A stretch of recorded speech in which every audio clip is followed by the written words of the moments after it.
The letter fell from Grace Elliott's hand the moment she saw the wax seal, and her teacup shattered against the stone floor of the cottage kitchen.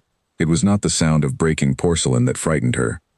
It was the crest pressed into the red wax, a hawk with its wings spread wide, a crest she had spent 5 years trying to forget. She pressed her back against the wall and slid down until she was sitting among the broken pieces, her breath coming in short, uneven gasps. Someone had found her. After 5 years of quiet mornings feeding chickens, 5 years of teaching village children their letters, 5 years of pretending her name had always been Grace, someone from her old life had sent word to Wren's Hollow. Margaret Foss found her like that 10 minutes later, kneeling on the floor with shaking hands, gathering broken porcelain as though the pieces mattered more than her own trembling. "Grace, what has happened? You look as though you have seen a ghost." "I think I have," Grace whispered, and she would not say another word about it, not even to the woman who had become her closest friend in the world. That evening, she sat by the window long after the candle had burned low, staring out at the lane that curved past the cottage and disappeared into the dark trees beyond. She thought of the last time she had seen that crest, 5 years ago, on the door of a carriage that had waited outside her family's townhouse in London, while she climbed out of a back window with nothing but a small bag and a heart full of terror. She had been Charlotte Bramwell then, daughter of a respectable but struggling family, promised in marriage to a man she barely knew, a man whose title alone was meant to save her family from ruin. Edmund Ashford, Duke of Mardale. She remembered his face only in fragments now, a firm jaw, quiet eyes, a voice that had been kind to her the few times they spoke before the wedding plans consumed everything else. She had not fled because of him. That was the part no one understood, the part she had never explained to a single soul in 5 years, not even Margaret. She had fled because of what she overheard the night before the wedding, a conversation between her cousin Edgar and a man she did not recognize, a conversation about debts and forged papers and a scheme that would ruin not only her family's name but the Duke's fortune as well, once the marriage bound their families together. Edgar had planned to use the union as a doorway into Mardale's estate, to bleed it dry through papers she was meant to unknowingly sign as the new Duchess. She had 2 choices that night. She could marry the Duke and become the unwitting instrument of her cousin's crime, dragging a man who had done nothing wrong into ruin alongside her own family. Or she could disappear, take the scheme's centerpiece away before it could be built, and let the wedding collapse before Edgar could act. She chose to disappear. She never once considered that the Duke might search for her. She had assumed, in the panic of that night, that a broken engagement would embarrass him for a season and then be forgotten, that a man of his standing would marry another woman within the year and never think of Charlotte Bramwell again. She had not imagined that he would spend 5 years looking. She remembered the wedding morning itself only in pieces, the way a person remembers a fall down the stairs, all sharp fragments and no clear order. She remembered climbing through the narrow window of her bedchamber before dawn, her wedding gown left hanging untouched in the wardrobe, her mother's jewelry left in its case because taking it would have felt like theft. She remembered walking 3 miles in the dark to a coaching inn where no one knew her face, and paying for passage north with the small amount of coin she had managed to save over months of quiet planning. She remembered not looking back, because she had known that if she looked back even once, she would lose the courage to keep walking. What she had not planned for in all those months of quiet preparation was what it would feel like to build an entirely new life out of nothing. The first year had been the hardest, moving from town to town under different names, always watching the road, always ready to leave within the hour if a familiar face appeared. It was only when she reached Wren's Hollow, tucked between low hills and a slow winding river, that she had finally allowed herself to stop moving. The village was small enough that strangers were noticed, but kind enough that once she was accepted, no one asked too many questions about the life she had left behind. Now a letter with his crest had reached her cottage in a village so small it did not appear on most maps, and she did not know whether to be relieved or terrified. She did not open it that night. She placed it, unread, inside the small wooden box where she kept the few things she had carried out of her old life, a box she had not opened in 3 years. The next morning, the village of Wren's Hollow buzzed with talk of a fine carriage that had been seen on the road from the north, moving slowly, as though its passenger were searching for something rather than traveling toward a destination. Grace heard the news from the baker's wife while collecting bread, and her hands went cold around the warm loaf. A grand carriage, with a crest on the door, the baker's wife said, delighted by the novelty of it. Someone important is passing through, I should think. Perhaps he is lost. Grace did not think he was lost at all. She spent the day in a fog, teaching her small class of village children their letters, without truly hearing her own voice, glancing toward the window every few minutes as though the carriage might appear on the lane at any moment. By afternoon, her nerves had stretched so thin that when Henry Colton, the miller's son who had been courting her attention for the better part of a year, appeared at her door with a basket of apples, she nearly startled out of her skin. "You are pale as milk, Grace," Henry said, setting the basket down and studying her with concern. "Is something troubling you?" "Nothing worth mentioning," she said, forcing a smile that felt brittle even to her. Henry did not press her, though his eyes lingered a moment too long, the way they always did when he sensed she was hiding something larger than she let on. He was a good man, steady and kind, with flour dust permanently worked into the creases of his hands and a laugh that came easily and often.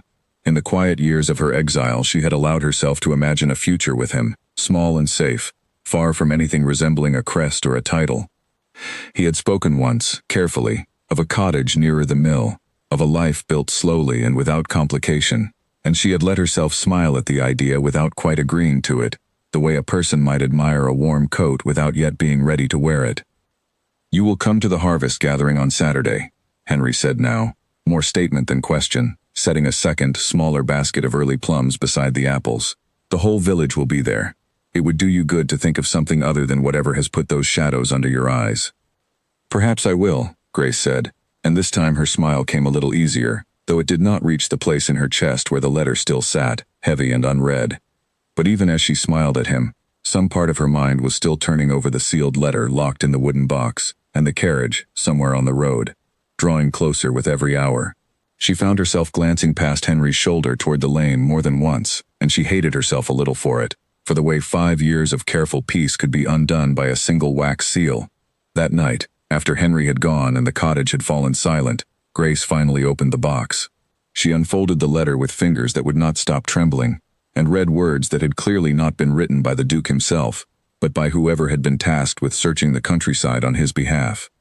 The letter spoke of inquiries made in every village within 50 miles of London, of physical descriptions distributed to innkeepers and vicars and magistrates, of a search that had never once paused in 5 years. It ended with a single line that made her chest ache in a way she had not expected. "His Grace has never ceased searching, and will not, until he is satisfied that the lady he once knew is safe and well, whatever her circumstances may now be. Not seeking to punish her, not seeking to shame her, seeking only to know that she was safe." She sat with that thought long into the night, the candle burning down to nothing beside her, while outside, somewhere on the dark road leading into Wren's Hollow, a carriage bearing a hawk crest moved steadily closer, carrying inside it a man who had spent 5 years refusing to let her go. By the time the candle finally guttered out, Grace understood one thing with terrible clarity. Whatever peace she had built in this small village, however carefully she had buried Charlotte Bramwell beneath 5 years of quiet routine, that peace was about to be tested in ways she was not prepared for. The carriage would arrive within days, and when it did, she would have to decide once and for all whether to keep running from the truth, or finally face the man she had left standing at an altar 5 years ago, without a single word of explanation. She closed her eyes, but sleep did not come. She thought of her cousin Edgar, and wondered, not for the first time, whether the scheme she had run from had ever truly ended, or whether it had simply waited, patient as a spider, for her to be found again. If Edgar learned that the Duke had finally located her, would he see it as a threat to be silenced, or a second chance at the fortune he had once tried to steal through her hands? The thought made her sit up in the darkness, heart pounding, and for the first time in 5 years she wondered if running had ever truly kept anyone safe at all. Somewhere beyond the dark trees, the road carried him closer, mile by mile, and there was nothing she could do to stop it. Below in the village, the lamplighter made his last rounds, unaware that the quiet woman in the cottage at the edge of Wren's Hollow was not sleeping at all, but sitting wide awake in the dark, listening for the sound of wheels on the road, and bracing herself for a reckoning 5 years in the making. Edmund Ashford, Duke of Mardale, had learned to stop hoping the moment a new lead arrived, because hope was the thing that hurt the most when it collapsed. He sat in his carriage as it rattled along the northern road, watching the hedgerows blur past the window, and told himself for the 100th time that this would likely be another dead end, another village, another name that did not match the face he still remembered clearly after 5 years. His aide, Mr. Fairweather, sat across from him with a leather folder balanced on his knee, reviewing the notes that had brought them this far north. "The description matches, Your Grace. A woman of the right age, arrived in the village roughly 5 years ago, keeps mostly to herself, teaches the local children their letters. The innkeeper at the crossroads remembered her particularly, said she flinched whenever a fine carriage passed through. They have all matched before, Edmund said quietly, though something in his chest tightened at the detail about flinching. And they have all been wrong. He did not say what he truly felt, which was that each failed search cost him something he could not get back, a small piece of the hope that had kept him searching in the first place. 5 years of quiet inquiries, 5 years of hiring men to check inns and parish records across half the country, 5 years of maintaining an outward calm at every social function, while privately refusing every match his family suggested. His mother had stopped asking him to remarry 2 years ago, not because she approved of his obsession, but because she had finally understood there was no arguing him out of it. He thought, as he often did on these journeys, of the night Charlotte disappeared. He had not loved her yet, not truly, not in those early days of a match arranged more for family advantage than affection, but he had liked her, genuinely, from the handful of conversations they shared before the wedding, her quick wit, the way she asked him real questions instead of simply agreeing with everything he said, as so many young women were trained to do around a duke. He remembered thinking, the week before the wedding, that he had been fortunate in the arrangement, that whatever else came of it, he would not be bored in his marriage. Then she had vanished, and he had stood at the altar for nearly an hour before accepting that she was not coming, in front of every important family in London.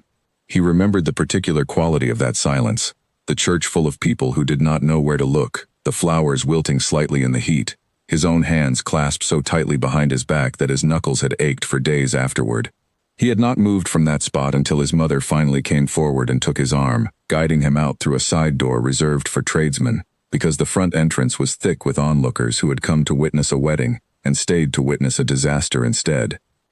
In the days that followed, he had ridden to her family's townhouse himself, only to find it eerily quiet, the staff dismissed early, her parents pale and evasive, offering explanations that shifted and contradicted each other with every visit.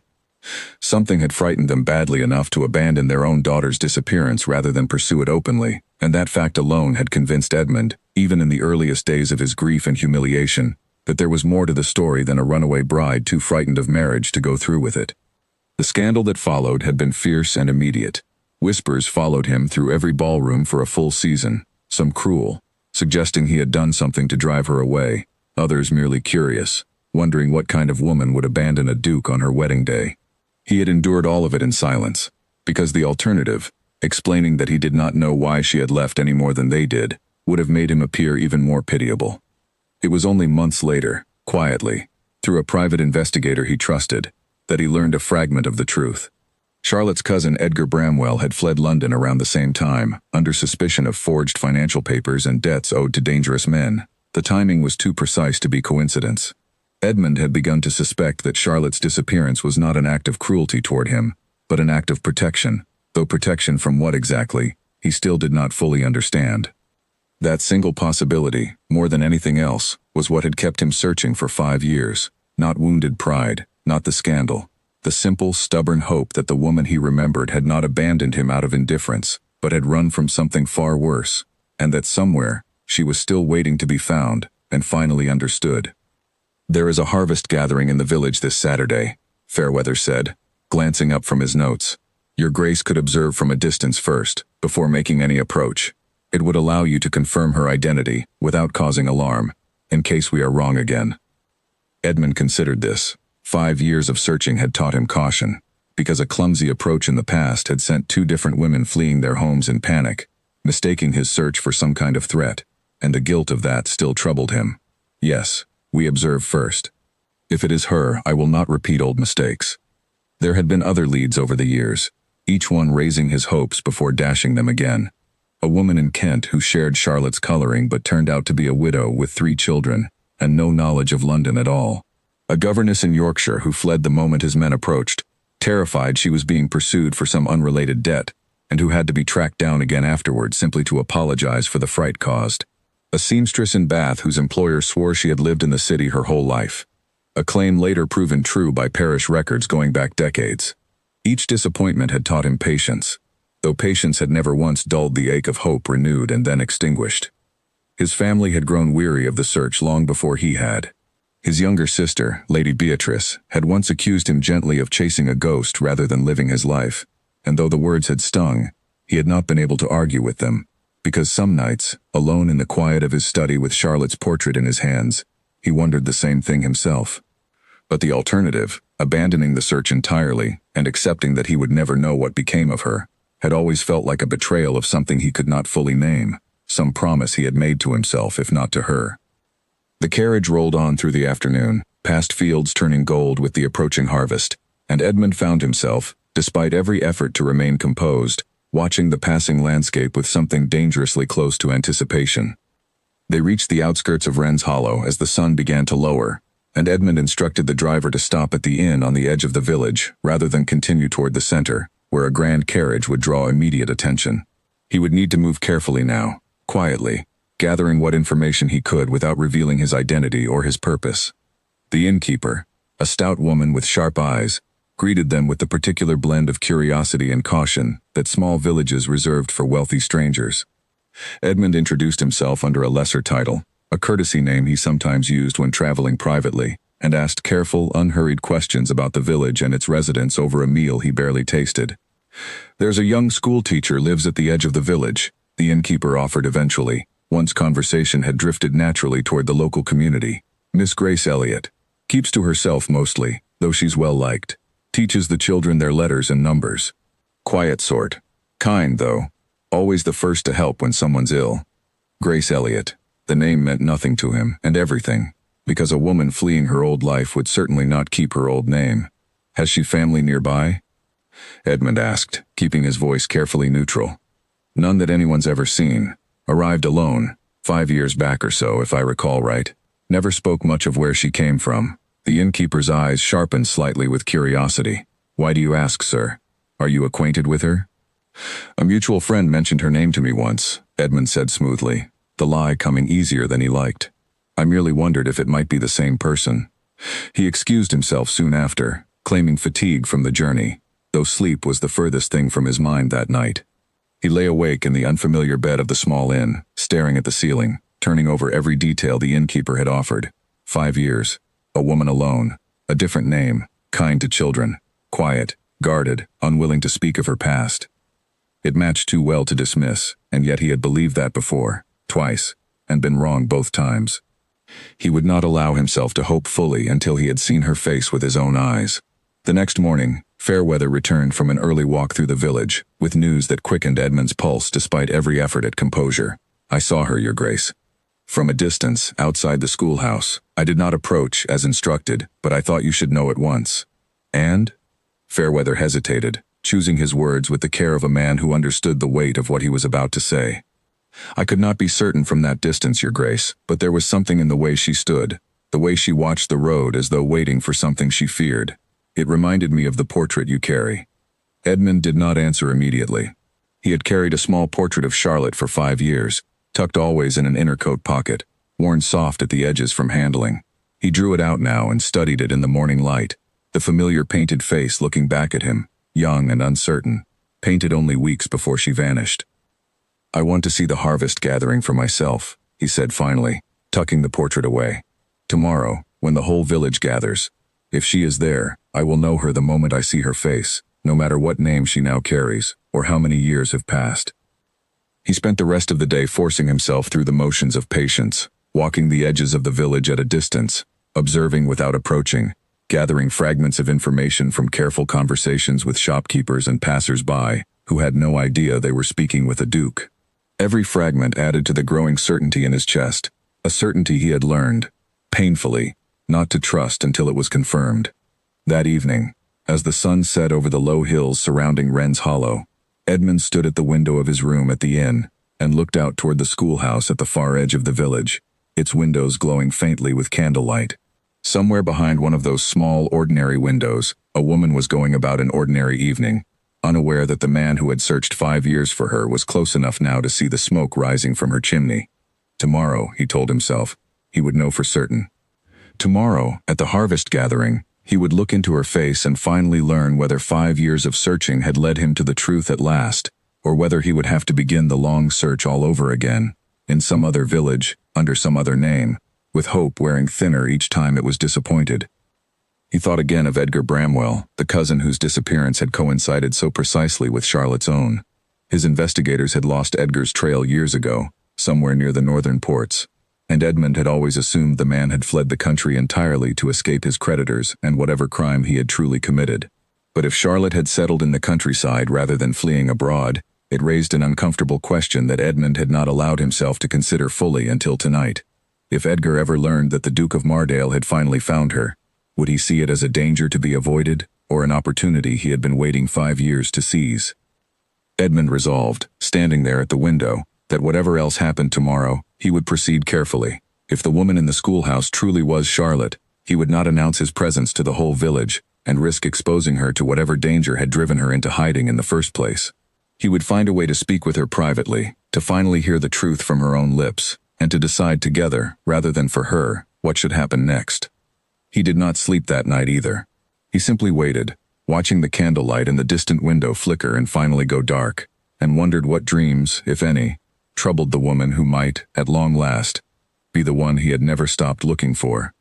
The harvest gathering filled the village green with color and noise, tables heavy with bread and cheese, children weaving between the legs of adults, fiddlers tuning their instruments near a small platform of hay bales. Grace Elliott moved through the crowd with a woven basket of plums balanced against her hip, greeting neighbors by name, laughing at a joke told by the blacksmith's wife, doing everything in her power to appear like a woman with nothing on her mind but the pleasant business of a village festival. Inside, her thoughts had not settled since the letter arrived 3 days ago. She had not opened it fully to anyone, though she suspected Margaret Foss knew something troubled her deeply, given the careful, worried glances her friend kept sending across the green. Grace forced herself to smile through it, to nod at the right moments, to pretend that her ears were not straining for the sound of carriage wheels on the road behind her. The gathering had grown from a quiet village custom into something Grace genuinely loved over her 5 years in Wren's Hollow, a night when every household brought whatever they could spare and shared it freely, when old grievances were set aside for a few hours of music and firelight. In another life, one without a hidden name and a locked wooden box, she might have simply enjoyed the evening as everyone around her did, dancing when Henry Colton inevitably asked, laughing at the children's games, letting the warmth of the gathering settle into her the way it always had before. Tonight, that warmth could not reach her. She kept finding herself at the edges of conversations, nodding without truly listening, her eyes drifting again and again toward the road that led into the village, half expecting the hawk crest to appear at any moment, half hoping it never would. She did not see him arrive. That was the strange, cruel irony of it.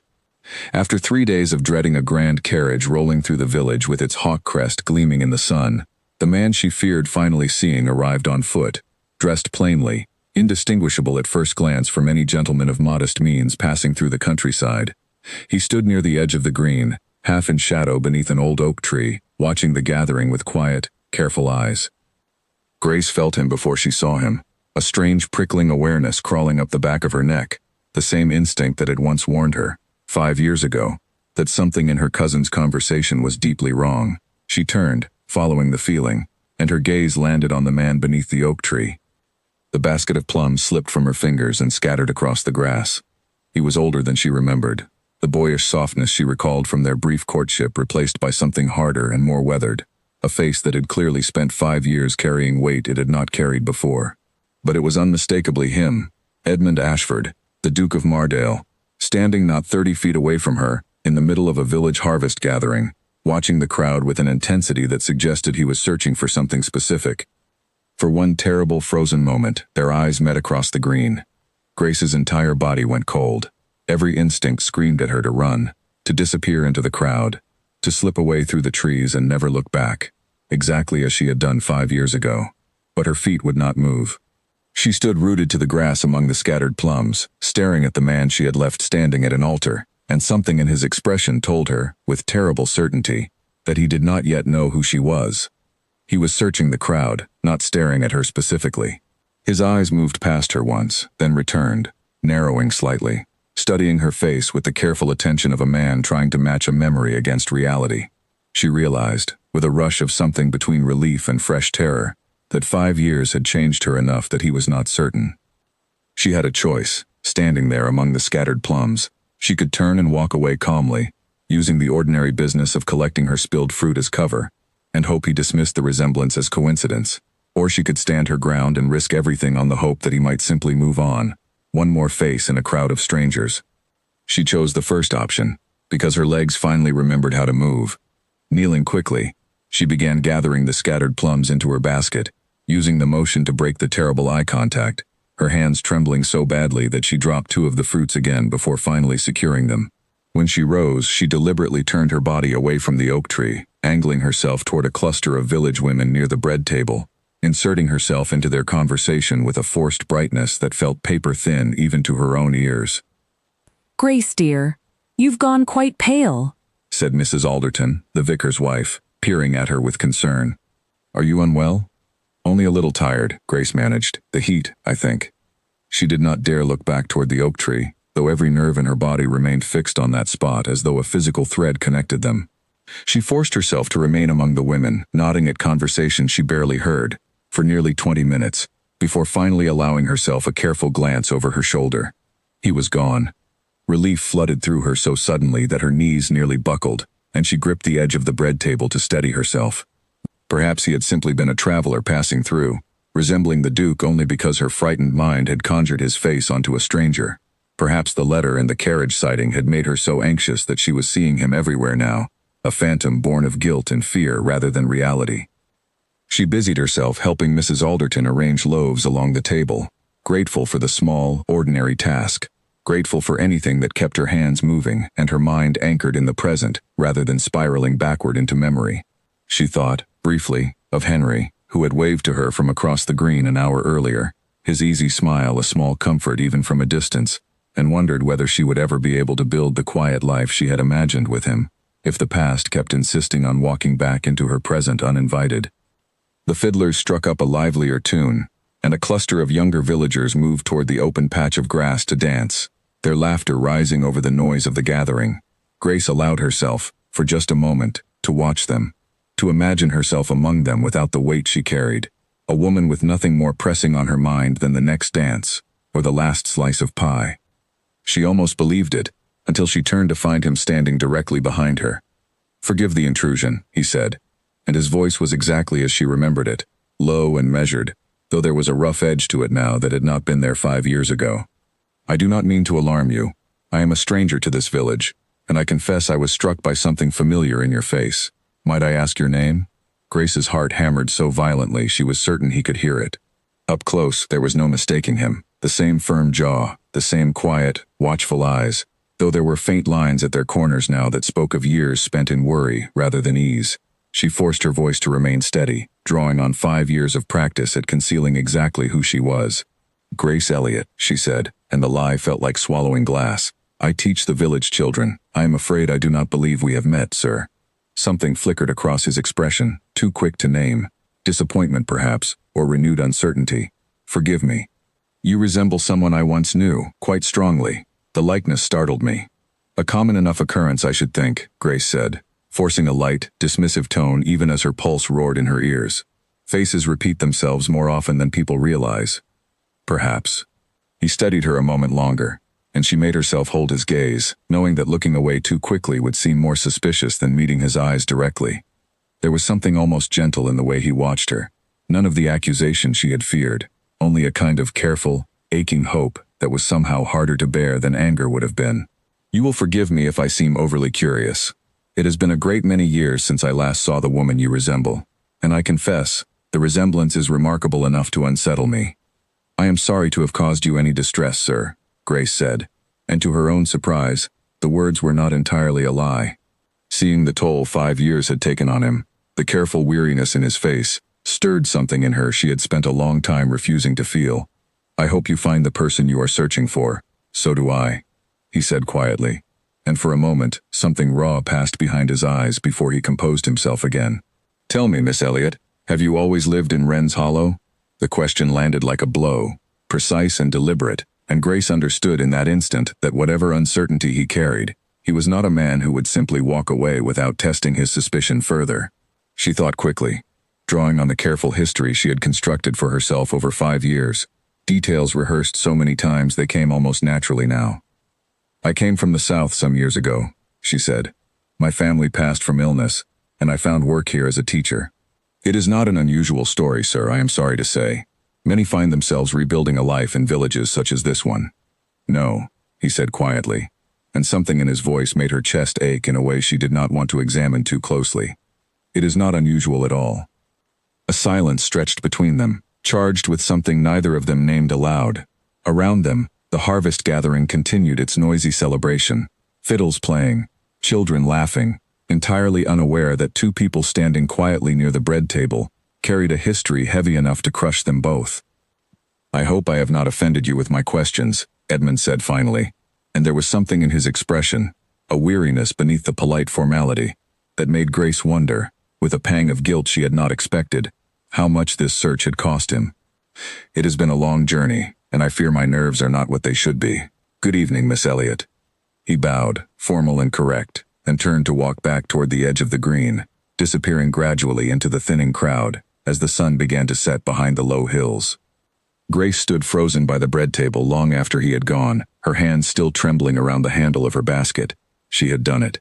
She had stood before him, spoken to him directly, and he had walked away still uncertain, still believing, perhaps, that his eyes had simply deceived him.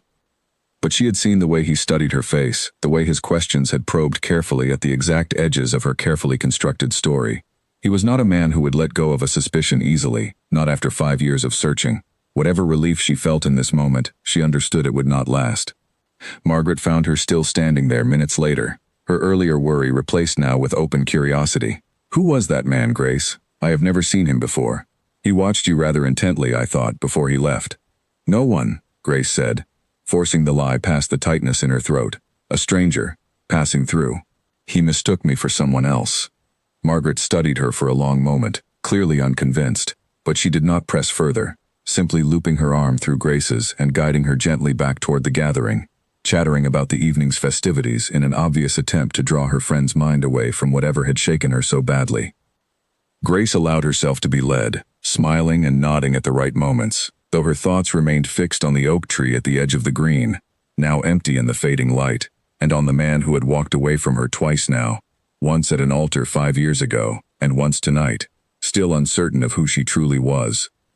She did not know, as she walked home beneath the darkening sky, that Edmund Ashford had not gone far at all. He stood in the shadow of the trees along the lane leading out of the village, watching her small figure grow distant, and reached into his coat pocket to draw out the worn portrait he had carried for 5 years. He studied it one final time in the fading light, comparing the painted face of a young, uncertain Charlotte Bramwell to the composed, careful woman who called herself Grace Elliot. The eyes were the same. He was certain of it now, certain in a way that went beyond memory or hope, certain in the deep, unshakable way a man recognizes something he has spent 5 years searching for. He tucked the portrait away and did not follow her home that night, though every instinct in him urged him to close the distance immediately and demand the truth. Instead, he turned back toward the inn, his mind already turning over how best to approach a woman who had spent 5 years hiding, without frightening her into vanishing all over again. Tomorrow, he decided. Tomorrow he would find a way to speak with her alone, away from the eyes of the village, and finally learn why Charlotte Bramwell had left him standing at an altar 5 years ago, and what she had been running from ever since. He walked back to the inn slowly, taking the long way through the quiet streets rather than the direct path, needing the time to steady the thoughts crowding his mind. 5 years of searching had prepared him for many outcomes, discovering she had married another man in secret, discovering she had died somewhere unremembered and unmourned by anyone but himself, discovering he would simply never know what became of her at all. He had not prepared himself for this, for the strange, disorienting relief of finally seeing her alive and well, paired with the fresh, sharper pain of watching her lie to his face without a flicker of hesitation. He understood, of course, why she had done it. A woman who had spent 5 years constructing a new life would not simply abandon it at the first question from a stranger, however familiar that stranger's face might seem to her. But understanding the reason did not make the sting of it any smaller. She had looked him directly in the eye and called herself by a name that was not hers, and some small, unguarded part of him had hoped, foolishly perhaps, that the moment they stood face to face again, some flicker of the old recognition between them would break through her caution. It had not, or if it had, she had hidden it as skillfully as she had hidden everything else about herself for 5 long years. Fairweather was waiting for him at the inn, and read the answer in his expression before Edmund said a single word. "It is her then, your grace." "It is her," Edmund confirmed, sinking into the chair by the cold hearth, suddenly aware of just how tired the day had left him. though she does not yet know that I am certain of it. She gave a false name and a false history, without the slightest hesitation. She has become very skilled at disappearing, Fairweather, even while standing perfectly still in front of me. What will you do? Edmund was quiet for a long moment, staring into the empty hearth as though an answer might appear in the cold ashes. I will not frighten her into running again. 5 years of searching has taught me that much at least. I will find a way to speak with her privately, away from prying eyes, and I will give her the chance to tell me the truth in her own time, rather than forcing it from her in front of the entire village. He thought of Edgar Bramwell again, the cousin whose crimes had likely driven Charlotte into hiding in the first place, and a new, uncomfortable question settled into his mind. If Charlotte had built a quiet, careful life here in Wren's Hollow, safe from whatever threat had once existed, what would happen the moment word reached the wrong ears that the Duke of Mardale had finally found her? Would his very presence here endanger the peace she had spent 5 years building, drawing the same old dangers back to her door? It was a risk he would have to consider carefully before he moved again. But for tonight, it was enough to know, after 5 years of uncertainty, that Charlotte Bramwell was alive and well, and living quietly under a borrowed name in a small village at the edge of nowhere, waiting, whether she knew it or not, for someone to finally see past the name she had chosen and recognize the woman underneath. A stranger came asking questions about Grace Elliott 3 days after the harvest gathering, and it was not the Duke. Margaret Foss brought her the news while they hung linens together behind the cottage, her voice low with worry. A man stopped at the mill yesterday, Grace, asking after you by description, though he did not know your name. Henry said he had a rough look about him, city clothes gone shabby, the kind of man who asks questions without offering his own name in return. Grace's hands stilled on the wet linen, cold dread spreading through her chest. A description without a name meant someone who did not yet know she was called Grace Elliott, someone searching, as the Duke's men once had, for a woman matching a memory rather than a name on a letter. But the Duke already knew her name now. This was someone else entirely. Did Henry speak with him? Only briefly. The man asked whether a woman of a certain age, dark-haired, refined in her speech despite plain dress, had settled in the village in recent years. Henry told him nothing, said he did not concern himself with village gossip, and sent him on his way. But Grace, you have gone quite pale. Do you know this man? No, Grace said, and for once, it was the truth. But she knew, with sick certainty, exactly who had likely sent him. Later that afternoon, Henry himself stopped by the cottage, Flower still dusting his sleeves from the mill, his usual easy manner replaced by something more guarded. I did not like the look of him, Grace. He asked his questions too carefully, as though he already suspected the answer and only wanted it confirmed. I told him nothing, but I thought you should know he seemed the sort to return. Thank you, Henry, Grace said, touched despite her fear by his instinct to protect her without even understanding what he was protecting her from. You did right not to speak with him. Henry lingered a moment longer, studying her face with the same quiet concern he had shown since the letter first arrived. Whatever this is, Grace, whatever trouble follows you, you do not have to carry it alone. I hope you know that.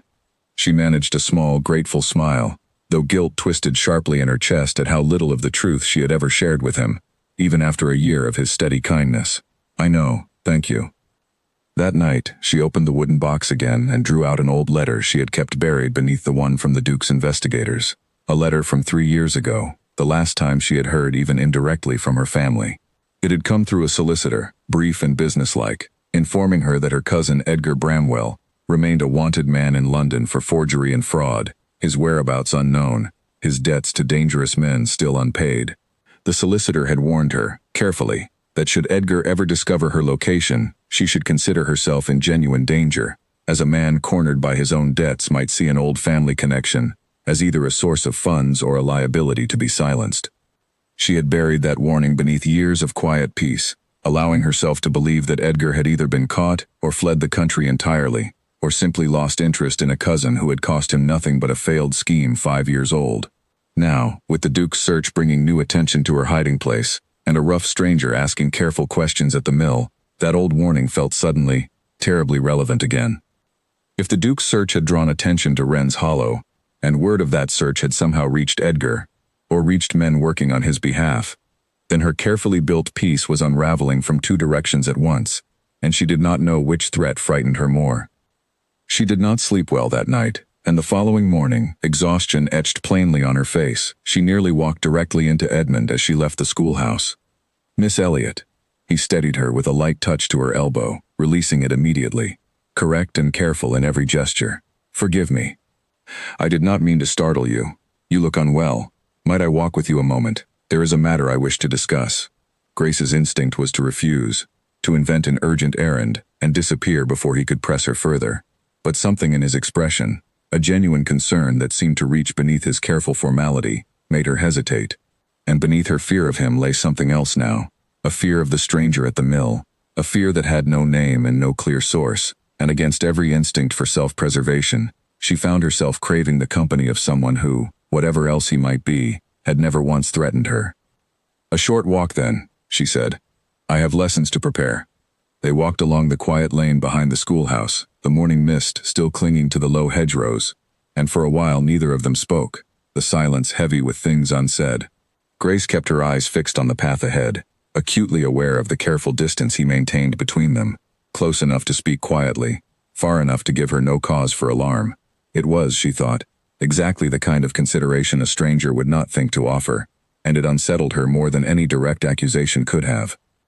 A pair of village children ran past them chasing a loose hoop, laughing, entirely unaware of the tension threading through the quiet morning, and Grace watched them go with a strange ache in her chest, wishing, for just a moment, that her own troubles could be as simple and as easily forgotten as a hoop rolling down a lane. "I must be honest with you, Miss Elliot," Edmund said finally. "I do not believe your name is Grace Elliot at all." Her heart lurched, but she kept her expression carefully still, the way she had trained herself to do over 5 years of small deceptions. "That is a strange thing to say to a woman you met only 3 nights ago, sir. Perhaps, but I have spent 5 years searching for a woman who vanished on the eve of her wedding. And everything about you, your face, your bearing, even the particular way you avoid answering direct questions about your past, matches her precisely."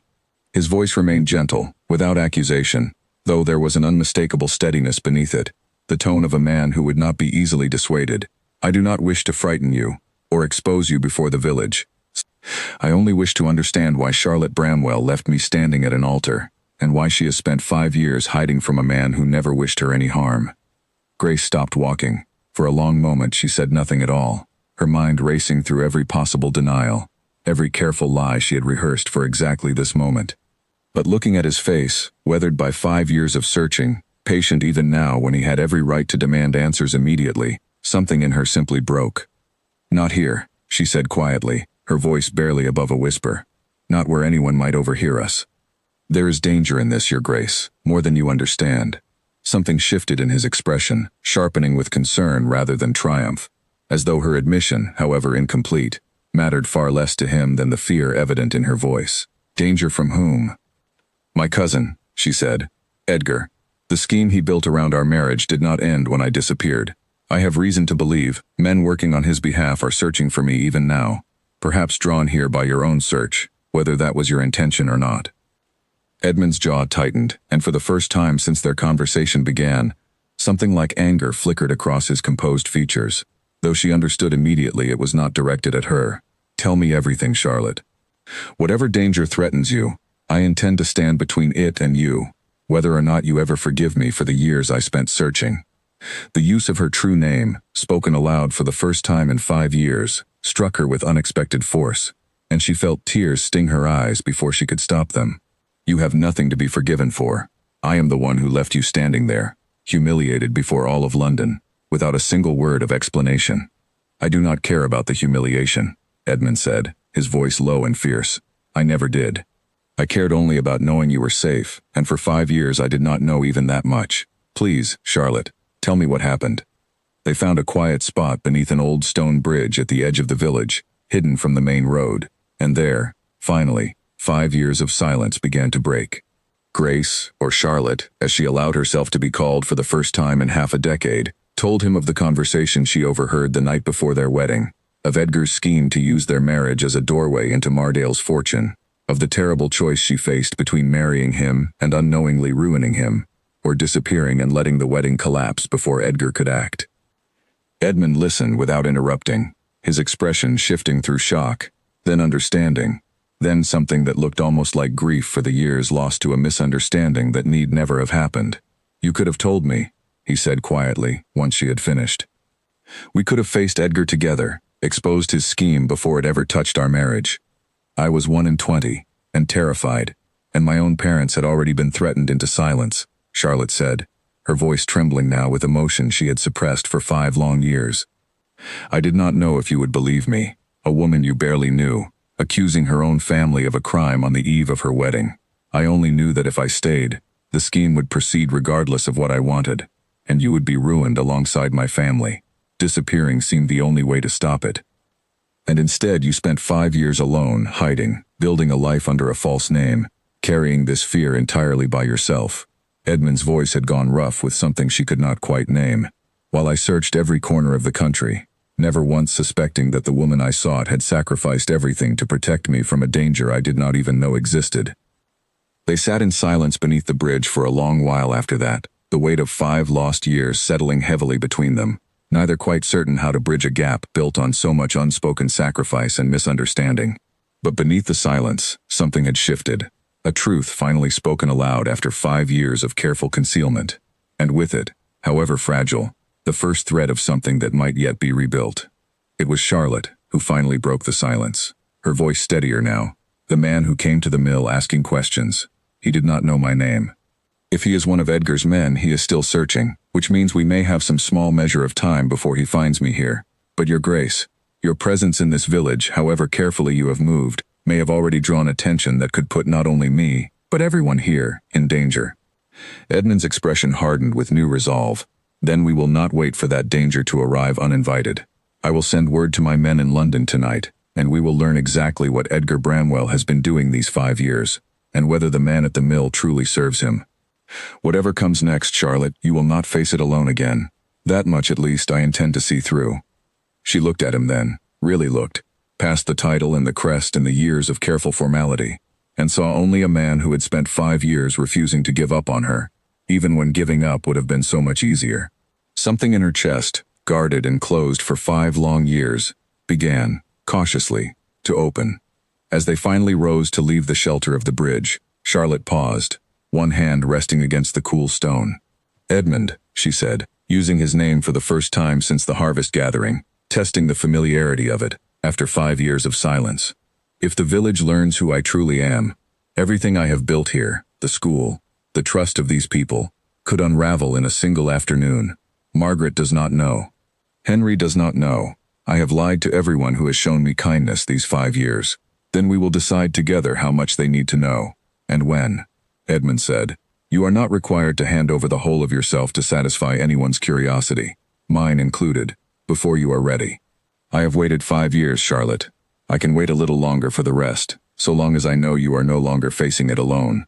She studied him for a long moment, searching his face for any trace of the impatience or entitlement she might have expected from a man of his rank, and found none. "You have changed," she said quietly. "Or perhaps I simply never had the chance to know you fully, before everything fell apart. Perhaps we might have that chance now," he said, "if you will allow it." She did not answer immediately, but neither did she refuse, and as they walked back toward the village in the thinning morning mist, something unspoken passed between them, fragile and new.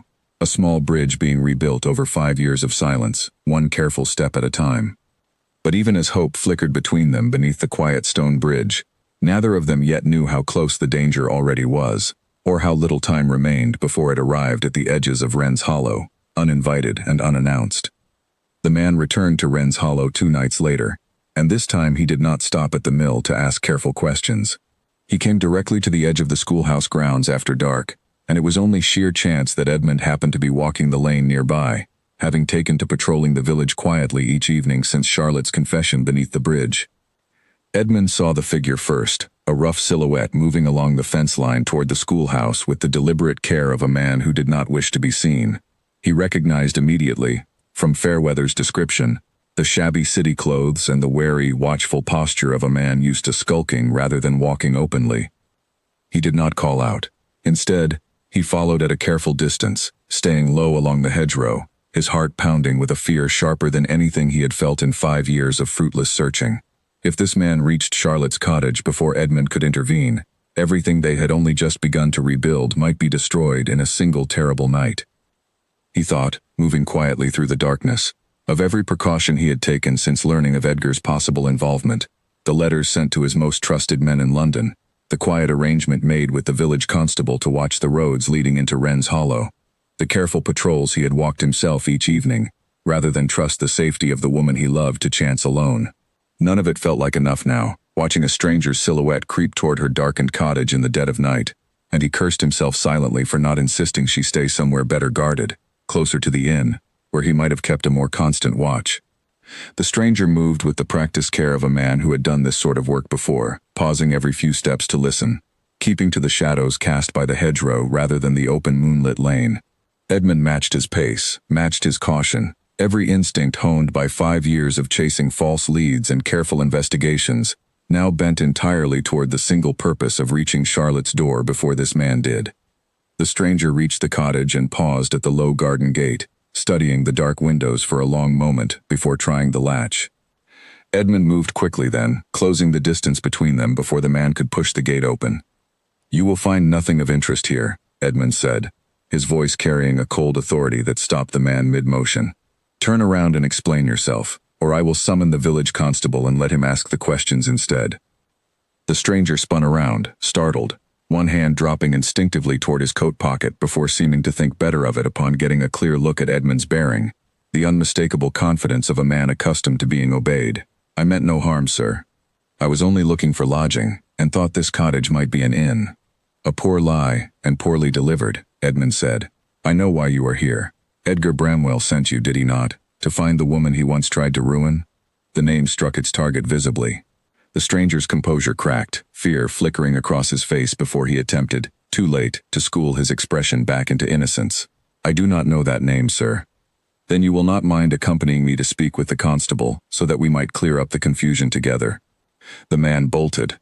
Edmund caught him before he had gone 10 steps, seizing his arm and wrenching him back with a strength born more of desperate resolve than any particular skill at physical struggle. They grappled briefly at the edge of the lane, the stranger fighting to free himself, Edmund holding on with grim determination, until the commotion finally roused the cottage, and Charlotte appeared at her door with a lit candle, her face pale with alarm. "Edmund, what is happening?" "Stay inside, Charlotte," Edmund called, still struggling to maintain his grip on the thrashing stranger. "This man came for you." The words seemed to steady her, rather than frighten her further, some old, buried resolve rising to the surface after 5 years of quiet hiding. Rather than retreating inside as instructed, she set down the candle and hurried toward the gate, arriving just as the stranger finally succeeded in wrenching free of Edmund's grip and stumbling backward toward the lane. "Wait," Charlotte said sharply, and something in her tone, commanding despite her fear, made the man hesitate for just a moment. "You work for my cousin. Tell me plainly, is Edgar Bramwell here in England, or does he send men to do his searching, while he hides abroad as he always has?" The stranger's eyes darted between them, weighing his chances of escape against the apparent futility of continued denial. "He is nearby," the man admitted finally, breathing hard. "He learned weeks ago that a duke's men were searching the countryside for a woman matching your description. He believed, given the timing, that it must be you, and that if the duke found you first, any claim he still held over the old scheme would be lost forever. He sent me ahead to confirm your location before he decided how to proceed." Charlotte's voice trembled slightly, though she held her ground. "I do not know his full mind, only my instructions, which were to locate you and report back before any action was taken." The man's eyes flicked nervously toward Edmund. "He did not expect a duke to already be standing guard over you, sir. This changes things considerably, I should think." Edmund's grip on the man's arm tightened. "Where is Edgar now?" "An inn 2 villages east, along the London road. He travels carefully, always changing his lodgings, always watching for anyone who might recognize him from the old scandal." The man's voice had turned pleading now, fear finally overtaking whatever loyalty he held toward his employer. "I have told you all I know, sir. Please, I want no part in whatever quarrel exists between you and Mr. Bramwell. I was paid only to search and report, nothing more." Edmund studied the man for a long moment, weighing the truth of his words against the desperation clearly driving them, and finally released his grip, though he kept himself positioned carefully between the stranger and Charlotte. "You will not return to Edgar Bramwell tonight. You will come with me to the village constable, and you will repeat everything you have just told us. If your account proves true, and your involvement in his schemes proves minor, I will see that no charges follow you. If you attempt to flee, I promise you the consequences will be considerably less forgiving." The man's shoulders sagged in defeat, whatever fight remained in him extinguished by exhaustion and fear. He allowed himself to be led away without further struggle, and Edmund left him in the care of the village constable, a stout, capable man who listened to the account with growing gravity, and promised to hold the stranger securely until further instructions arrived. "A duke's business, and a wanted forger besides," the constable muttered, shaking his head as he secured the stranger inside a small storeroom that served, on the rare occasions it was needed, as the village's only lockup. "We do not see excitement of this sort in Wren's Hollow, sir. I promise you that. Not since old Ferris let his cattle loose in the churchyard some years back, and that was hardly the same category of trouble." "I am sorry to disturb the peace of your village," Edmund said, meaning it fully. "But I would ask that you keep this matter quiet for the moment, until I have had the chance to inform the proper authorities in London. The fewer people who know the details tonight, the safer everyone in this village will remain." The constable nodded gravely, understanding the weight of the request even without knowing its full context. "You have my word, sir. I will hold him secure, and speak of it to no one until you say otherwise." Satisfied, Edmund thanked the man, and made his way back through the dark, quiet lanes toward Charlotte's cottage, his mind still racing with everything the stranger had revealed. Edgar Bramwell, alive, nearby, and apparently still willing to pursue whatever remained of his old scheme, 5 years after it should have died, along with the wedding it was meant to exploit. The danger Charlotte had lived under all this time had not been imagined or exaggerated. It had been real, patient, and now terribly close. By the time Edmund returned to the cottage, the night had grown late, and he found Charlotte still awake, sitting by the low fire with Margaret Foss beside her, the two women speaking in hushed, urgent tones. Margaret rose the moment he entered, her expression a complicated mixture of confusion and dawning understanding. "Grace has told me everything," Margaret said quietly, "or enough of it at least, to understand why she has kept so many secrets these 5 years. I confess I do not entirely know what to make of it all, Your Grace, but I know my friend, and I know she would not have hidden such a thing without good reason." "She had every reason," Edmund said, settling into the chair across from Charlotte, exhaustion and lingering adrenaline warring visibly in his features. "And she has carried the weight of it alone for 5 years, when she should never have had to carry it at all." Margaret excused herself soon after, promising to return in the morning, leaving Edmund and Charlotte alone by the dying fire. For a long while neither spoke, the events of the evening settling heavily over the quiet room. "He is close," Charlotte said finally, her voice small in the firelight. "Edgar, 2 villages away. After 5 years of believing he had forgotten me entirely, or lost interest, or fled beyond reach, he is close enough to reach Wren's Hollow within a single day's ride, should he choose to come himself." "He will not reach you," Edmund said, and there was no uncertainty in his voice at all, only the same quiet, unshakable resolve that had carried him through 5 years of searching. "Whatever scheme he still imagines himself capable of pursuing, he will find that threatening you now means facing not only the consequences of his original crimes, but the full weight of my resources and my determination as well. I did not spend 5 years searching for you only to lose you now to a man who was always a coward at heart, hiding behind schemes rather than facing consequences directly." Charlotte studied him in the firelight, and something in his fierce, quiet certainty loosened a fear she had carried so long it had become almost a permanent weight in her chest. "You truly mean to stand against him?" "I mean to end this, once and for all," Edmund said. "Tomorrow, I will send word to the London magistrates with everything we have learned tonight, the stranger's confession, Edgar's location, the full history of his forged papers and unpaid debts. It is long past time his crimes caught up with him properly, rather than continuing to shadow your life from a distance.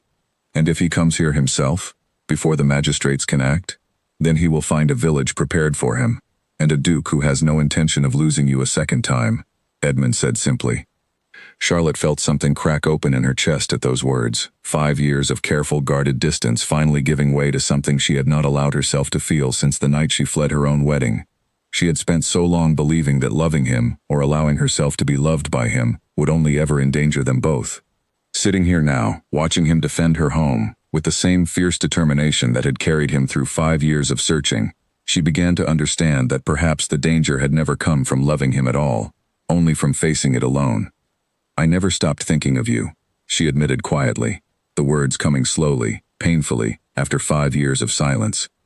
"Not truly. I told myself I had, that Grace Elliott's life was the only one that mattered now. But some part of me was always listening for word of you, always wondering if you had married, if you were happy, if you ever thought of the woman who vanished on your wedding day. I thought of nothing else, Edmund said, his voice rough with an emotion he no longer tried to hide. 5 years, Charlotte, and not a single day passed that I did not wonder where you were, whether you were safe, whether I would ever have the chance to tell you that I never once believed you had left out of cruelty. The fire had burned low by the time either of them spoke again, the quiet room holding 5 years of unspoken longing finally given voice. Whatever danger still waited 2 villages east along the London road, whatever reckoning still remained before this could be truly over, something had shifted irrevocably between them that night. A bridge rebuilt, not through grand gestures, but through the simple, steady presence of a man who had refused, for 5 long years, to stop searching for the truth. There is something else you should know, Charlotte said after a long, comfortable silence, the fire nearly embers now. Something I have not told even Margaret. When I fled London, I did not take only myself away from Edgar's scheme. I took the forged papers he intended to use, the ones meant to bind your fortune to his debts through the marriage contract.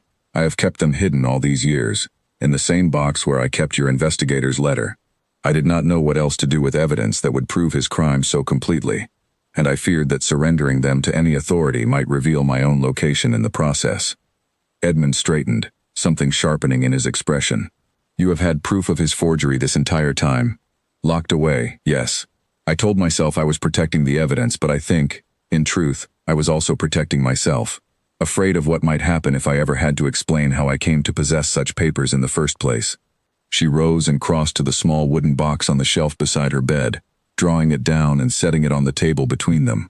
Inside, beneath the old letters and a few small keepsakes of her former life, lay a folded set of papers, yellowed slightly with age but still perfectly legible. Edmund examined them carefully in the firelight, his expression darkening as he recognized the careful forgeries for what they were. Documents designed to funnel his estate's income quietly into accounts controlled by Edgar Bramwell, disguised as legitimate marriage settlements that a new, unsuspecting duchess might sign without ever understanding their true purpose. This is more than enough to see him convicted, Charlotte. With this evidence and the stranger's confession both, Edgar will have no scheme left to hide behind, no story he can spin to escape the consequences of what he attempted. Then it is finally over, Charlotte said softly, though relief warred visibly with lingering disbelief on her face, as though 5 years of vigilance could not simply be set down in a single evening. After everything, it may truly be over. Nearly, Edmund said gently, reaching across the table to take her hand, the first such touch they had shared since her disappearance 5 years ago. There remains only the matter of seeing it through to the end, and deciding, together, what comes after. Charlotte did not pull her hand away.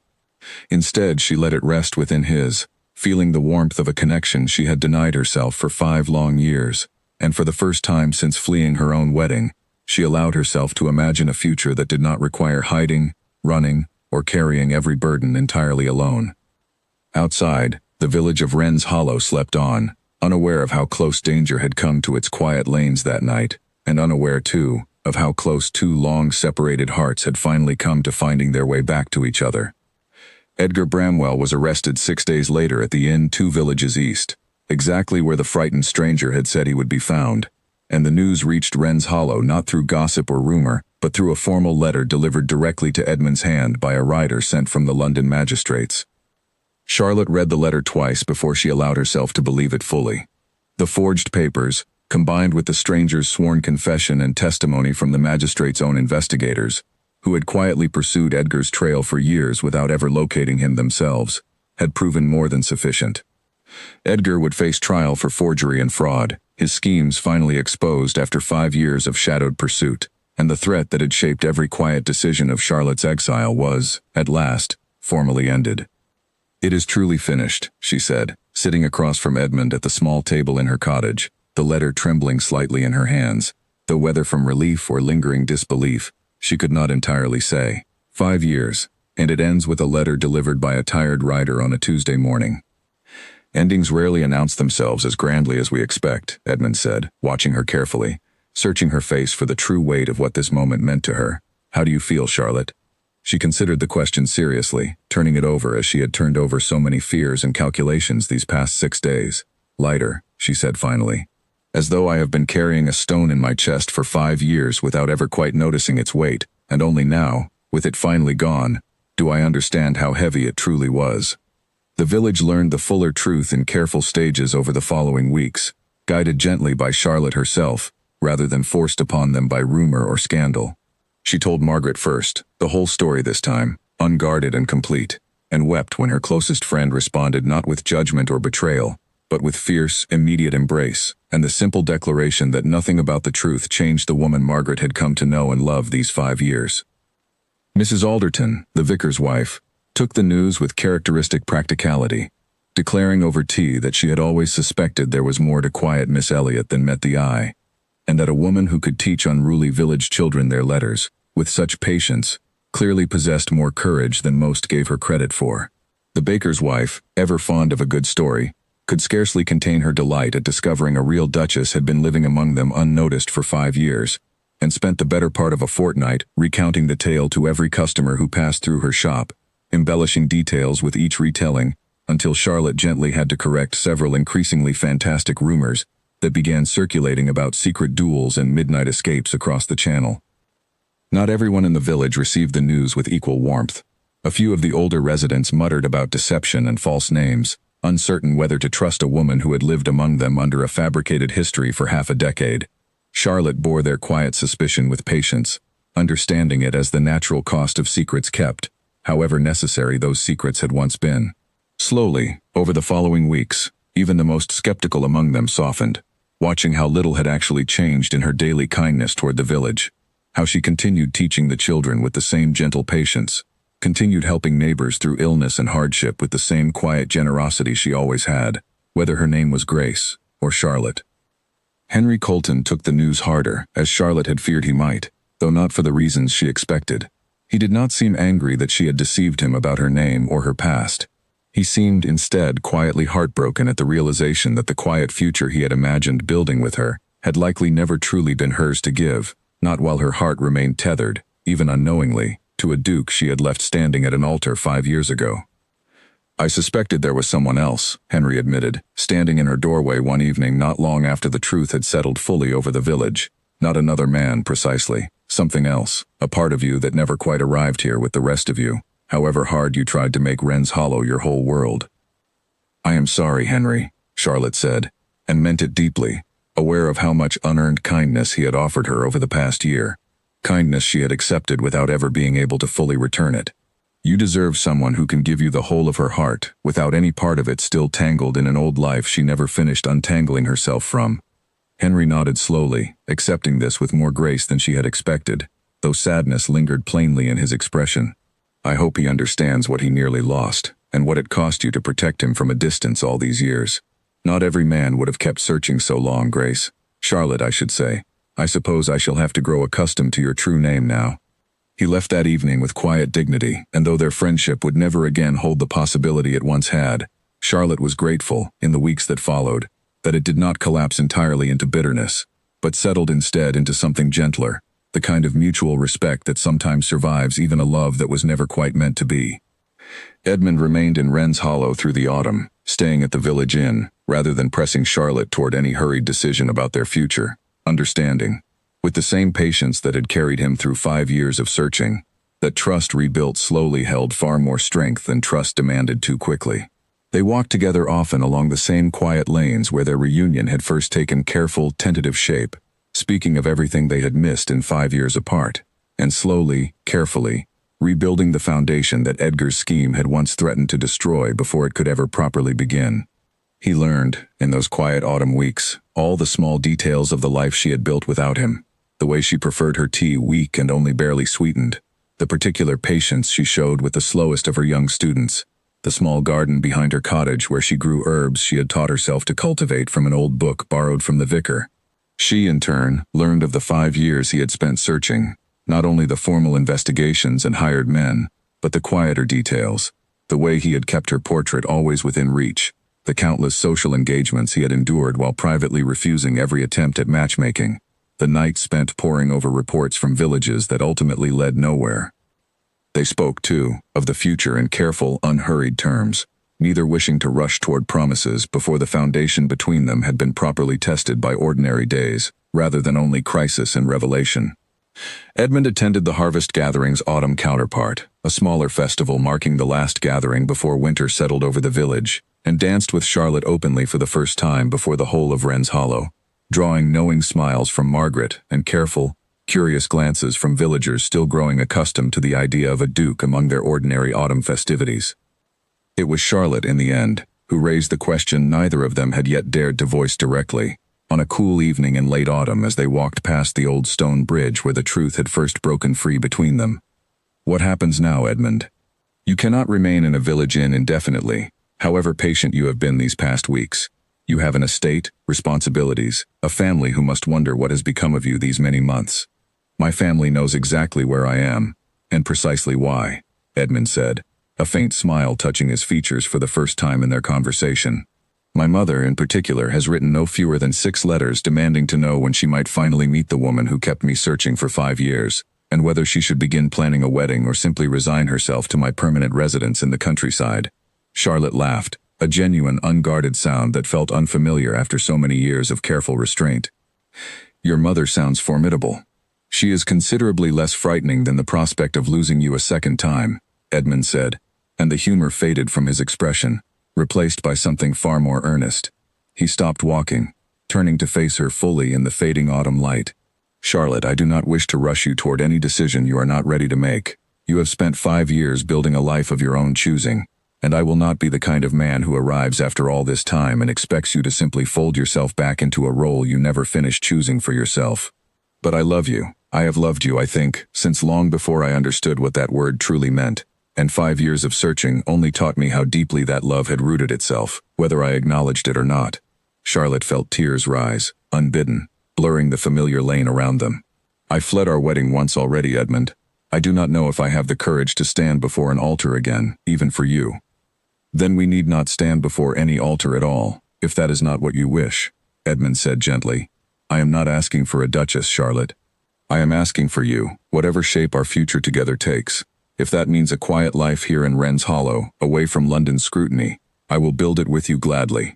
If it means something else entirely, we will find that path together as well. I only ask that whatever we build it side by side, rather than 5 years apart." She closed the distance between them then, closing 5 years of careful separation in a single step, and when he drew her into his arms, she felt, for the first time since fleeing her own wedding, that she was not running from anything at all, but finally, at long last, arriving somewhere she was meant to be. They married the following spring, not in the grand cathedral where their first attempt had ended in scandal and silence, but in the small, familiar church of Wren's Hollow, surrounded by the village that had sheltered Charlotte through 5 years of hiding, and had, in the end, welcomed the truth of who she truly was without ever loving her less for it. Margaret stood beside her as she walked down the aisle, weeping openly with joy, rather than the quiet grief of a secret finally revealed. Even Henry attended, standing near the back of the small church with an expression that held both genuine happiness for his friend and a private, gentle sadness he did not try entirely to hide. Edmund's mother arrived a full week before the ceremony, declaring herself determined to finally meet the woman worth 5 years of her son's devoted, occasionally maddening persistence, and found, much to her evident relief, that Charlotte possessed exactly the quiet strength and quick wit that had first drawn Edmund's attention all those years ago, tempered now by 5 years of hard-won resilience that no sheltered London upbringing could have taught her. "He was insufferable, you know," Lady Mardale confided to Charlotte over tea one afternoon, her sharp eyes softened with genuine warmth despite the teasing edge of her words. "Refusing every eligible match presented to him, disappearing for weeks at a time on his searches, growing more solemn with each passing year. I had nearly given up hope of ever seeing him settled and happy. I am grateful beyond words, my dear, that whatever drove you away 5 years ago also, in its strange way, led you both back to each other in the end." "I never meant to cause him such pain," Charlotte said quietly, the old guilt still surfacing occasionally despite how thoroughly Edmund had forgiven her for it. "No, but you meant to protect him, which I think matters rather more in the end," Lady Mardale said, patting her hand with unexpected gentleness.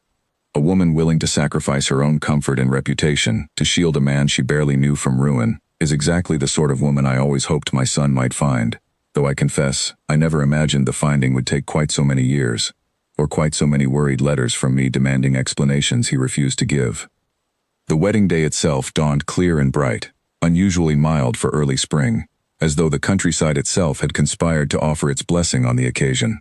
The small church filled well beyond its ordinary capacity, villagers crowding the pews and spilling into the churchyard beyond, eager to witness the joining of the Duke who had waited 5 years, and the quiet schoolteacher who had turned out, against all expectation, to be exactly the woman he had never stopped searching for.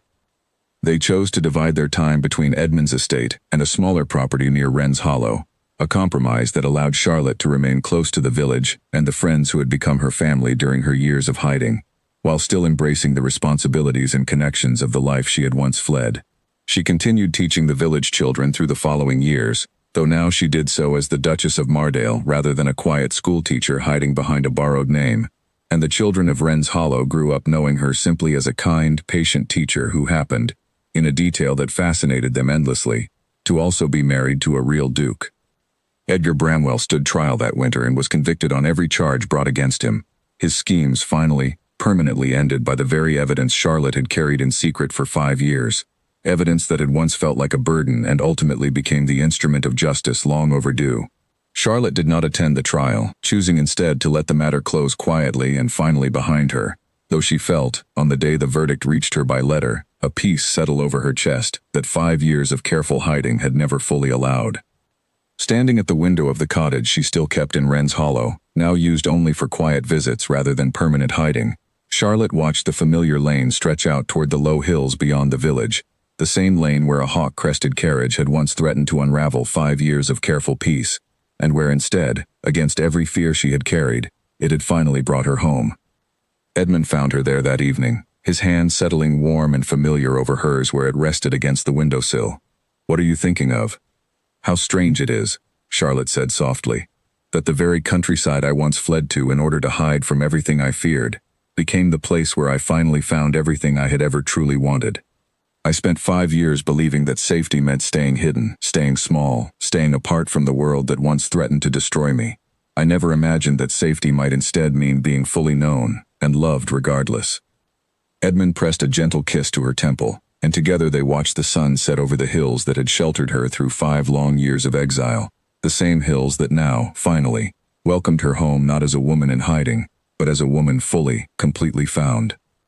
The countryside had given her 5 years of quiet solitude when she needed it most, and in the end, it had given her something far greater still, the chance to be seen entirely, and loved without reservation, by the one man who had never once stopped searching. 3 years after the wedding, a letter arrived at the Mardale estate bearing a seal Charlotte no longer feared, though her hand still trembled slightly whenever unfamiliar correspondence reached her, an old habit 5 years of hiding had never entirely erased. This letter, however, carried welcome news rather than dread, an invitation from the village of Wren's Hollow requesting the Duchess of Mardale's presence at the opening of a new schoolhouse, built larger and finer than the modest building where Charlotte had once taught under a borrowed name. She had funded the new schoolhouse herself, quietly, insisting that the village never learn the true source of the donation until construction was already well underway, not wishing her generosity to feel like the grand gesture of a distant duchess rather than the genuine gift of a woman who still considered Wren's Hollow home in every sense that mattered. "You will attend, of course," Edmund said, watching her read the letter across the breakfast table, their infant daughter Rose asleep in a basket nearby, having finally settled after a restless night that had left both parents heavy-eyed but content. "Though I suspect half the pleasure for you will be seeing Margaret's face when she realizes who truly funded the building." "She already suspects," Charlotte said, laughing softly despite her exhaustion. "Margaret has always been far too clever to be fooled for long, whatever name I once hid behind." They traveled to Wren's Hollow the following week, Rose bundled carefully against the spring chill, and found the village much as Charlotte remembered it, though time had brought its own small changes. Margaret had married the previous year, a kind widower from a neighboring village who had taken over management of the local mill, and she greeted Charlotte with the same fierce embrace she always offered, delighted beyond words to finally meet baby Rose in person after months of letters describing every small development in the child's first year.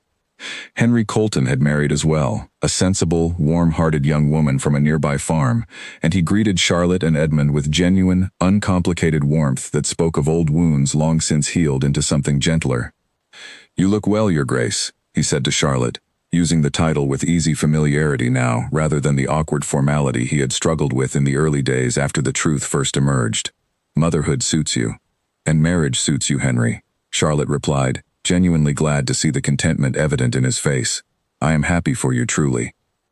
Mrs. Alderton, considerably grayer now but no less sharp of eye, greeted them warmly at the ceremony, insisting on personally showing Charlotte every detail of the new building, from the tall windows that let in generous morning light, to the small library corner stocked with books Charlotte herself had selected and shipped from London months earlier. "The children speak of you still, you know," Mrs. Alderton said, guiding her through the bright new classroom. "Miss Elliot this, and Miss Elliot that, though I have gently reminded them more than once that they ought now to call you Your Grace. Old habits linger longest in small villages, I find." "I do not mind the old name," Charlotte admitted, running her fingers along the smooth edge of a new writing desk. "It was never truly false, only incomplete. Grace Elliot taught me patience and humility, and how to build something worthwhile with very little. I would not wish to forget her entirely, whatever name I answer to now." The opening ceremony for the new schoolhouse drew nearly the entire village, and Charlotte found herself unexpectedly moved by the sight of it. The bright new building standing where her old, humble schoolroom once stood, filled now with village children eager to explore their new surroundings, their excited voices echoing off freshly plastered walls.